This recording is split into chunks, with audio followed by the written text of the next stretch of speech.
Hello and welcome. I am your host, Abe Clark. Welcome into my space. This is a safe space. Here you can just ask me anything.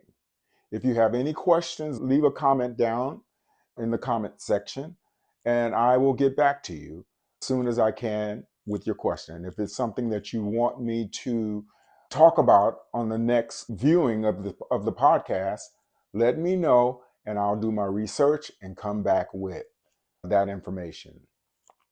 Today's podcast is called For the Love of Writing. Yes, writing. I love writing. I love writing so much I became an English teacher. I was an English teacher until I retired last maybe a year and a half ago. I taught 11th and 12th grade English at a school here in town. I want to name the name of the school because the school actually closed down. It went out of business. It was a charter school and they lost their accreditation. And yeah, but I had a great time teaching there. Anyways, we are going to talk about all things writing today. All right, so let's get right into it. A little bit about me. I have an undergrad in English and a master's in creative writing. I am a writer. I like to call myself that I'm a learning writer. I just wrote my first novel. I don't know if it's upside down here, but this is my first novel. It's a little backwards here. It's called What's Become of Her, A Transgender's Journey. I am the type of person you don't have to pay me to write. I am going to write something. Daily, I'm writing something. It's a passion of mine. It's something I love doing. Some type of writing, whether I'm editing or rewriting. Writing is rewriting. That's the phrase. Writing is rewriting. And that's what you do as a writer. You are constantly making it better. And And that's the fun about it too, to start it one way and then a few days later, it sounds another way because you have rewritten the same thing to make it better purposely. That your whole goal is to make it better. The trick with writing is when you say something, try not to say it again, even though you're trying to reiterate what you want to say. Say it differently to make the point and to penetrate even deeper in the reader's mind if you say it differently, even though you're saying the same thing. Try your best not to use the same words. Find other words to get your point or your meaning that you're trying to make. Writing is tricky. It's something, the English language is a hard language to learn anyways. You will learn something new in the English language. It's that kind of language. I mean, all languages are like that, but the English language is one of those ones that it's very, very hard.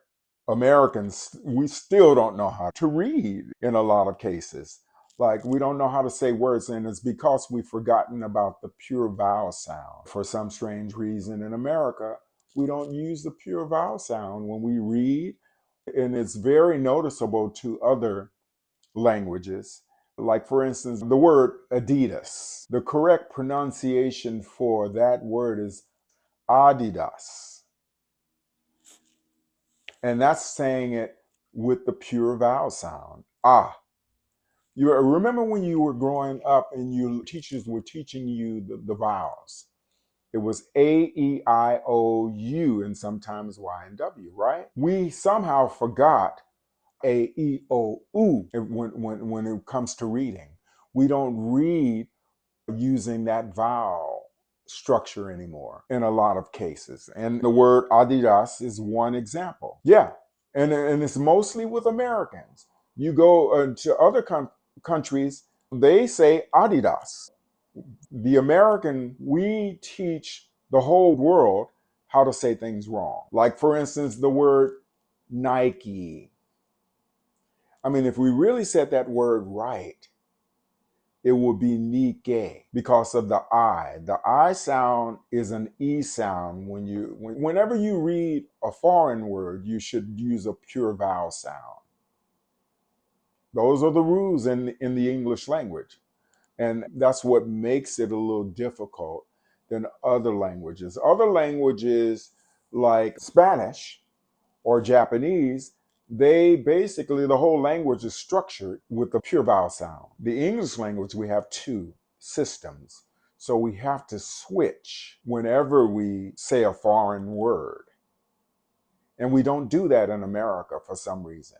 They do it more in England because they are a little bit closer to the structure of the language and they still follow the rules most of the time.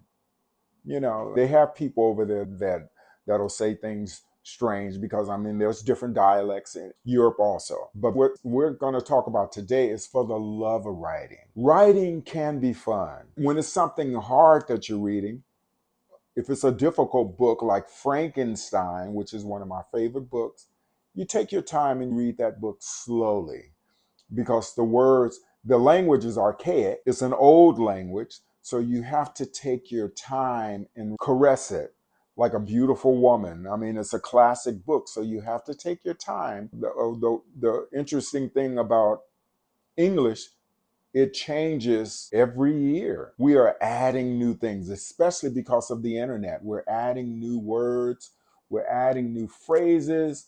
It's evolving again since the internet has been in play. And it will continue to do that. It's just the evolution of change that happens in language.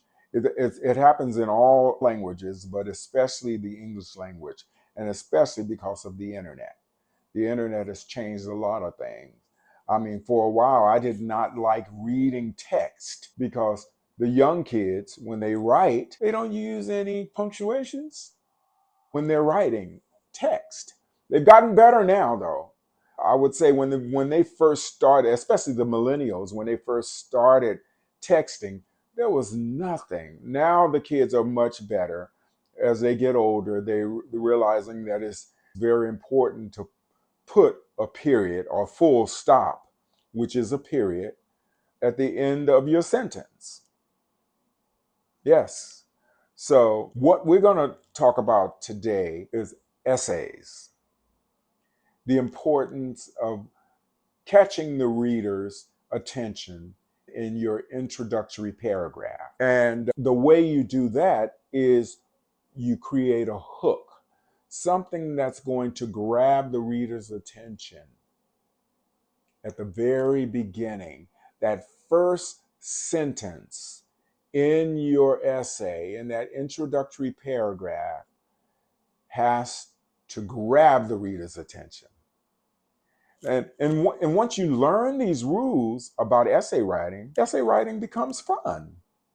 It's fun when you know that my first sentence has to be something simple but clever that's going to grab the reader's attention.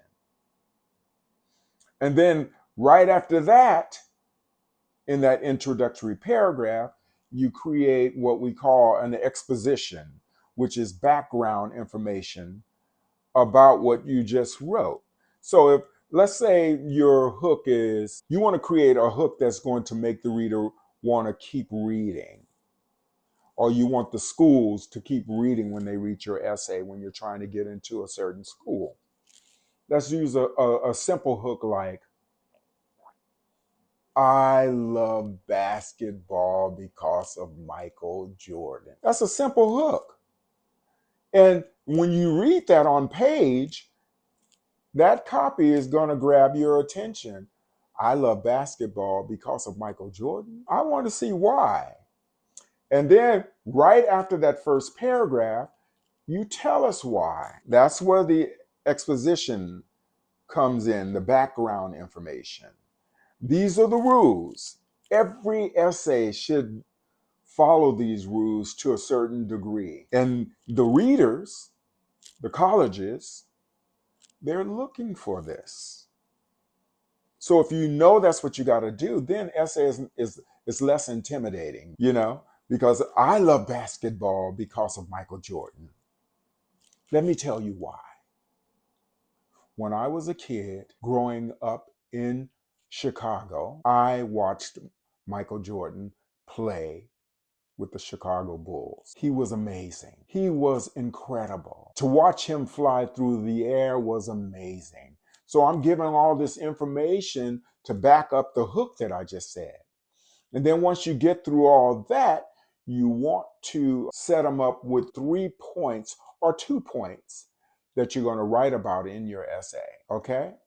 And your 2 points could be, or your 3 points could be, he played like nobody else. He could fly through the air like a bird. And that is the reason why I love basketball and Michael Jordan.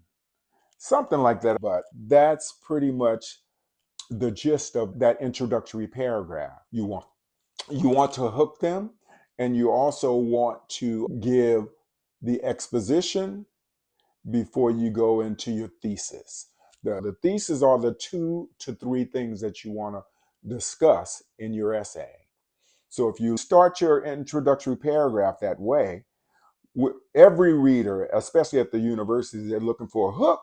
They're looking for the exposition information before you go into the thesis, which is your points you're going to talk about in the essay. Now, you're going to build 3 body paragraphs that you're going to discuss, and hopefully they're in the thesis. Hopefully that's what you're talking about in your thesis. One of the points you're going to mention is you love basketball because Michael Jordan played like nobody else could play. Number 2, he could jump and fly through the air like a bird. And 3, his athletic ability was superior to most. This is the reason why I love basketball. And then you go to your first body paragraph.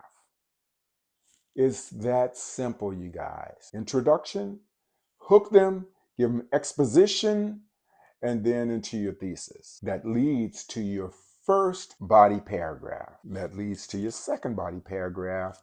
That leads into your third body paragraph before you go into your conclusion. It's that simple. And if it's done grammatically correct, it gets the reader's attention. It gets the university's attention.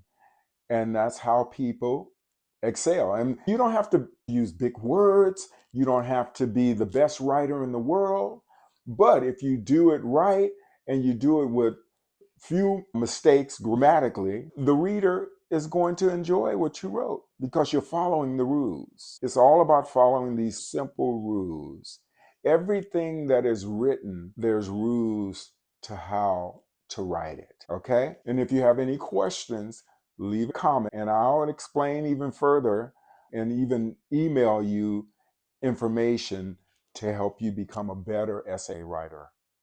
All right, a little bit about my background. I have an undergrad in English and a master's in creative writing. I originally started my career as a dancer on Soul Train. And I realized when I was on Soul Train that I could make a living dancing. That blew my mind to know that I could make a living dancing. I got an aha about it. Just, it's like, wow, I can make money doing this, something that I love doing. And that took me to New York City because I got my first Broadway show doing Dreamgirls on Broadway. I was in the original cast of Dreamgirls. And I was also able to do another show called Jelly's Last Jam, starring Gregory Hines. And after all these shows ended in New York, I ended up doing Michael Jackson's Bad video. Yes. If you have any questions, leave a comment and I'll answer those comments for you, okay? I'd just like to thank you guys for stopping in. If you have anything that you want me to discuss and talk about, leave the comment and I will do my research and come back with it. All right? Thank you so much for watching this video.